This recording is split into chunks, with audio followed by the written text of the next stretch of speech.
مساء الخير. النهارده بقى ان شاء الله هنعمل لكم فيديو بسيط كده وصغير وجميل وظريف طعامه ما حصلتش. هنعمل الفراخ كده البلدي الحلوه دي كده حلو وجميل، بلدي تحفه. هنعمله ايه؟ هنعمله كده بطريقه سهله وجميله، ويلا نشوفها مع بعض. معانا دلوقتي ديك حوالي كده يعني داخل كده على ال2 كيلو، كبير شوية وحلو. ومعانا التوابل بتاعتنا طبعا بابريكا وبهارات فراخ ومعلقة قرفة وملح وفلفل، وطبعا ورق لورا وحبهان. ومعانا معلقة كوباية رز، كوباية رز وبصلتين كبار مفرومين. ومعانا البوكيه جرنيه طماطم وجزر وبصل. ومعانا الكبد والقوانص غسلينهم كويس بقى بالمية والخل والليمون. ومعانا الديك الحلو الجميل اللي انتوا شايفينه ده. هو طبعا يعني مش صغير بس ممكن يتحشي، وهنشوف ازاي هنعمله. اول حاجة هاخد كده معلقتين من البصل الني ده، واتبله بالملح والفلفل والبهارات بتاعتنا،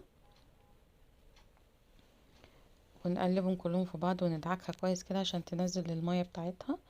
وكل يعني بنحط من كل البهارات بتاعتنا الكاري والملح والفلفل والقرفة وبهارات الفراخ. احنا قلنا معانا كاري طبعا، يعني عشان ايه لو انا نسيت حاجة بخلي بالكم عشان تفتكروها. هبدأ بقى اعمل مساج للفرخة دي او للفرخة البلدي دي، وافضل ايه ادعك فيها جامد كده بالبهارات بالبصلة اللي احنا عاملينها. دي هتفرق قوي في الطعم، وهتبقى تخلي طعم اللحم تحفة يعني. رغم ان احنا هنسلقها، مش هنحطها في الفرن ولا حاجة، لكن برضو هنديها طعم حلو. هنبدأ بقى نجهز الخلطة اللي هنحشيها بيها. هاخد الكبد والقوانص بتاعتي واحمرها علشان تستوي معايا، يعني تبقى مستوية قبل ما نحط عليها الرز. وهنبتدي نتبل بقى بالفلفل ونفس البهارات. يعني انا لو لاحظتوا باخد ايه، مش باخد كل البهارات كلها اللي انا حطاها، باخد منها شويات شويات يعني. فحطيت كلها على بعضها، طبعا احنا قلناها قبل كده: قرفة وكاري وملح وفلفل وبهارات فراخ. بتتباع من عند العطار، موجودة في اي مكان، يعني ممكن تجيبوها. ما لقيتوهاش ممكن تستخدموا ال7 بهارات. بعد كده هندخل البصل بقى، ندخل بالبصل معانا ونحمره شوية، نشوح فيه بقى شوية كده لحد ما ايه يبدأ يصفر كده معايا. طبعا مش عارفين اللون من كتر الكركم والحاجة، قصدي الكاري. بس والله خلطة الرز دي طعمة قوي قوي قوي وهتعجبكم خالص. والناس اللي بتحب الحاجة سبايسي ممكن تحطوا سنة شطة، بس انا طبعا ما حطيتش عشان الولاد.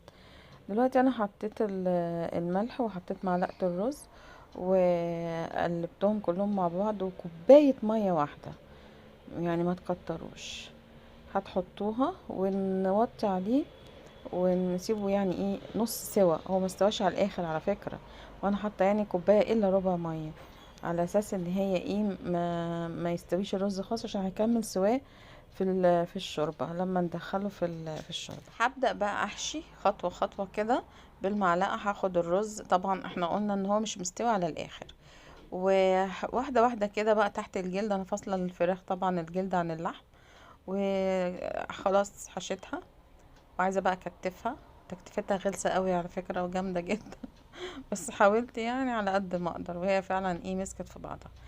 بس في بقى حاجه مفروض احنا نعملها يعني، وبتبقى جميله قوي. بجيبها هي بقى وهي كده محشيه، والفها في الورق الاسترتش. ولو عندك حمام برضو وشاكه ان هي ممكن تفرقع او مقطوعه او حاجه، برضو اللي فيها في الاسترتش البلاستيك راب ده، وهتبقى ماسكه معاكي وكويسه وكل حاجه. وطبعا انتوا هتشوفوا ايه اللي هيحصل في الاخر الظاهر ان انا مليتها رز زيادة عن اللزوم يعني.